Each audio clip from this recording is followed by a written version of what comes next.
Macky Sall, l'ancien président du Sénégal, serait-il un irresponsable? C'est dans ses propos en tout cas que le président actuel du Sénégal, Diomaye Faye, a qualifié le travail de Macky Sall alors même qu'il était au pouvoir de 2019 à 2024, période pendant laquelle les comptes du pays ont été audités. Et le moins que l'on puisse dire, c'est qu'il y a eu énormément de surprises désagréables qui ont été mises à jour par cet audit des finances publiques. En quelques instants, je vais vous faire écouter vous-même les propos du président sénégalais dans lesquels il analyse le rapport de la Cour des comptes. Et le moins que l'on puisse dire, c'est que ces propos ne sont pas du tout tendre. D'ailleurs, il explique que depuis 2018 déjà, il avait prévenu les institutions de Bretton Woods des malversations qu'il y avait dans les finances publiques du Sénégal. Il avait expliqué déjà à l'époque, alors même qu'il n'était qu'un simple opposant, la dérive budgétaire vers laquelle allait son pays, le Sénégal. Personne ne l'a écouté.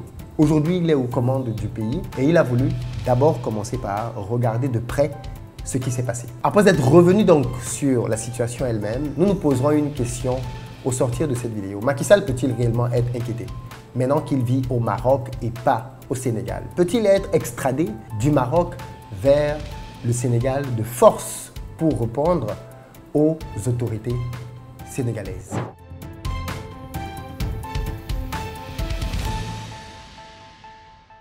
Salut à toi, bienvenue sur ma chaîne, moi c'est Philippe Simo et ici on parle de business, de développement du continent africain. Donc si ça t'intéresse, tu t'abonnes. Pour tes finances personnelles, j'espère que tu investis déjà en bourse.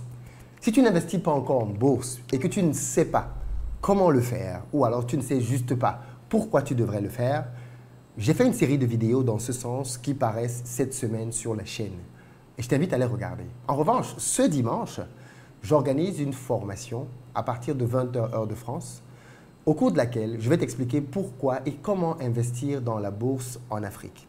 La bourse en Afrique a des particularités qui font qu'elle est très intéressante. Malheureusement, très peu de personnes savent comment ça fonctionne et au cours de la masterclass donc, de ce dimanche, je vais démystifier tout cela en t'expliquant pourquoi, combien tu peux gagner, comment tu peux placer ton argent afin que tu passes rapidement à l'action. Pour réserver ta place pour ce dimanche, tu as un lien dans la barre de description vers lequel je t'invite à t'orienter tout de suite. Pour ceux d'entre vous qui sont en Côte d'Ivoire, qui arrivent prochainement à Abidjan, si vous avez besoin d'un véhicule pour vous déplacer, nous avons Pick-up SUV Berline à votre disposition en fonction de votre budget. Les numéros sont disponibles, vous pouvez nous contacter là-dessus. Si en revanche vous avez besoin d'une maison pour vous, pour votre famille, sachez que nous construisons des villas à Bingerville, à Abidjan, à partir de 35 millions de francs. Nous sommes en grosse promo en ce moment et nous avons des villas déjà construites en gros œuvre sur des terrains que nous vendons à 35 millions de francs CFA. Vous pouvez d'ailleurs échelonner vos paiements jusqu'à 2 ans pour certaines d'entre elles. N'hésitez donc pas à nous contacter rapidement pour organiser votre visite. Par ailleurs, le président de la République s'est aussi prononcé sur la publication du rapport de la Cour des comptes, un exercice normal de contrôle et une procédure prévue et encadrée par la loi. Les manquements, défaillances et irrégularités relevés par ce rapport ne sont pas une surprise pour les nouvelles autorités. Le président Diomaye Faye reste cependant optimiste quant à la transformation de ces difficultés en opportunités. On l'écoute. L'exercice consistait à faire le point sur les finances publiques du pays telles que nous en avons hérité. Nous ne l'avons pas fait parce que nous voulions juste le faire. Nous l'avons fait parce que c'était une obligation légale. Et je rappelle, s'il en était encore besoin, que j'ai levé la main devant le peuple sénégalais, devant Dieu, et j'ai juré de respecter la loi et de la faire respecter.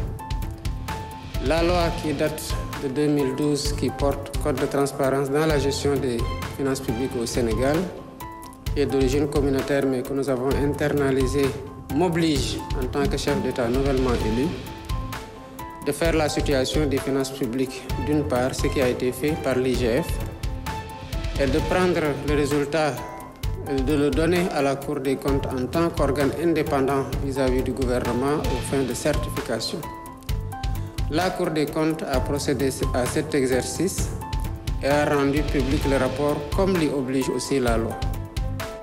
Sous ce rapport, ce n'est ni un miracle, ni une prouesse.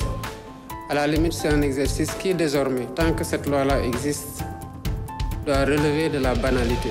Et les Sénégalais seront de plus en plus informés de la situation de leurs comptes publics qu'ils nous ont confiés en tant que gouvernement. Par rapport maintenant à ce que cette audit a révélé, vous avez des observateurs qui nous ont suivis depuis au moins 2018. Ils ont dû se rendre compte que depuis 2018, nous avions alerté sur la trajectoire que prenaient les finances publiques au Sénégal, notamment sur le plan du dépassement des ressources externes. Après mon élection, avant même que je ne prête serment, j'avais reçu certaines personnes qui avaient des responsabilités dans le pays pour parer au plus pressé par rapport aux urgences, voir quel était l'état des comptes. De ces échanges, il était apparu que le terme dette cachée était sorti. Quand on a demandé, on nous a expliqué de quoi il s'agissait. Et dans le cadre de ces échanges aussi, la loi de 2012 portant code de transparence dans la fonction publique a été évoquée, comme pour nous rappeler que nous en avions l'obligation. Nous en avons tiré toutes les conséquences et nous avons procédé à l'audit. Je disais qu'en 2018, déjà, nous avions écrit aux institutions de Bretton Woods, au ministre de l'économie et des finances de l'époque, pour tirer la sonnette d'alarme sur la trajectoire catastrophique qui était en train de prendre nos finances publiques. Ni le gouvernement, ni les partenaires ne nous avaient écoutés. Et la situation est là aujourd'hui, nous la vivons. Elle dénote ou révèle des pratiques qui sont aux antipodes de l'orthodoxie dans la gestion des finances publiques. Par devoir, nous en avons informé. Notre mandat principal est le seul, à savoir le peuple sénégalais. Ce à quoi nous nous attelons très rapidement, c'est de trouver des solutions aux problèmes qui ont été notés. Il s'agit de réformes qui vont intervenir le plus rapidement possible pour éviter qu'à l'avenir, des gouvernants irresponsables puissent faire la même chose. Ça, il est de notre responsabilité de l'empêcher pour le futur. Évidemment, vous en conclurez que jamais je ne procéderai comme ça dans ma gouvernance. L'autre problème, c'est que ça nous donne l'information complète sur l'ampleur des défis que nous sommes appelés à relever et sur les difficultés auxquelles, en tant que gouvernement, nous devrons faire face pour trouver des solutions aux problèmes des Sénégalais et nous en sommes conscients. Cette responsabilité, nous l'assumerons pleinement. Sous ce rapport, je demande aux Sénégalais de nous faire confiance. Que midi, matin et soir, nuit et jour, nous sommes justement dans la recherche de ces solutions. Et c'est aujourd'hui plus que jamais que je demeure optimiste que des solutions seront trouvées. Ces difficultés sont réelles, mais nous les transformerons en opportunités. Vous l'avez vous-même compris, le rapport de la Cour des comptes révèle des irrégularités dans la gestion des comptes publics du Sénégal entre 2019 et 2024, période pendant laquelle le pays était sous la gestion de Macky Sall et de son administration.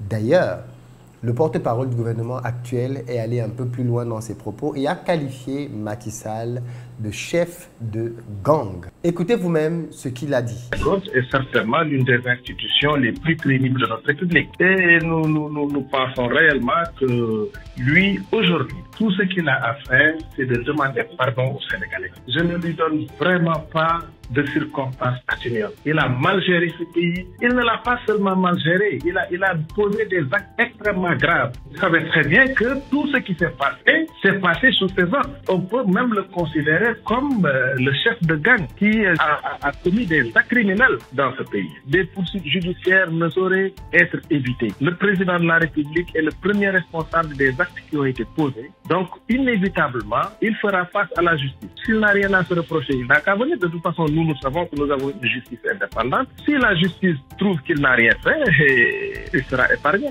Mais au moment où je vous parle, moi, je reste convaincu que c'est lui le chef de gang, c'est lui qui a été à l'origine de tous ces actes criminels qu'on a décrits. En réalité, il est reproché à Macky Sall et à son administration d'avoir fait du faux, pour faire simple. Il leur est reproché, par exemple, d'avoir créé des circuits parallèles d'endettement du pays. En réalité, d'après la loi au Sénégal, pour pouvoir endetter le pays, il y a un circuit budgétaire classique qui est connu. Quand on ne passe pas par ce circuit budgétaire, on doit avoir une validation de l'Assemblée nationale. Alors même que l'Assemblée nationale lui était entièrement favorable, on découvre qu'on a plus de 2517 milliards qui, eux, ont été empruntés par l'État du Sénégal sans avoir eu aucune validation normale. Ce n'est pas passé par la validation budgétaire, ce n'est pas passé par la validation de l'Assemblée nationale. Et pourtant, le pays a été endetté jusqu'à plus de 2500 milliards. On parle quand même de sommes énormissimes. Comment est-ce possible que de tels détournements puissent être faits sans que le président de la République n'en soit lui-même informé? Le rapport pointe aussi le fait que, malheureusement, les chiffres que l'État du Sénégal a annoncés à ses partenaires internationaux tels les institutions de Bretton Woods, le Fonds monétaire international, la Banque mondiale, mais aussi les agences de notation, sont faux. D'ailleurs, suite aux révélations de la Cour des comptes, Standard & Poor's et Moody's ont tous les deux dégradé la note du Sénégal. Il faut savoir que les capacités d'un pays à avoir des taux favorables sur le marché en termes d'emprunt sont liées aussi aux notations des grandes institutions financières internationales. Plus la note d'un pays est élevée, plus sa capacité à rembourser les dettes est certaine. Ce qui, bien évidemment, rassure les investisseurs qui sont prêts à prêter leur argent à des taux bas. Et l'inverse aussi est vrai, c'est-à-dire que plus les notations d'un pays sont mauvaises, et plus il lui est difficile de lever de l'argent sur les marchés. Le Sénégal est donc passé de B+ à B chez Standard & Poor's, par exemple. La Cour des comptes a recalculé les déficits du Sénégal pour l'année 2023, par exemple, et on est passé d'un déficit de 4,9% annoncé à 12,3% du PIB. De 4,9 à 12,3. Le gap est énormissime, les amis. Énormissime. On parle ici de plusieurs milliers de milliards. Entre autres irrégularités, la Cour des comptes a relevé des rattachements irréguliers de recettes, des transferts opaques vers des comptes spécifiques, des écarts importants entre les montants de dettes annoncés et ceux constatés dans la pratique. Tout ceci, bien évidemment, met à mal les finances publiques du Sénégal, les projets aussi des nouvelles autorités, parce qu'il faudrait bien comprendre d'où elles seront parties pour pouvoir mieux juger leur travail par la suite. Tout ceci, malheureusement, va contribuer à éclabousser la réputation de l'ancien président sénégalais Macky Sall, qui, il faut le dire, avait quand même été reconnu comme quelqu'un qui avait beaucoup travaillé à moderniser le Sénégal, notamment en termes d'infrastructures, parce que sous les 2 mandats de Macky Sall, on a vu au Sénégal, il faut le reconnaître, beaucoup d'infrastructures naître.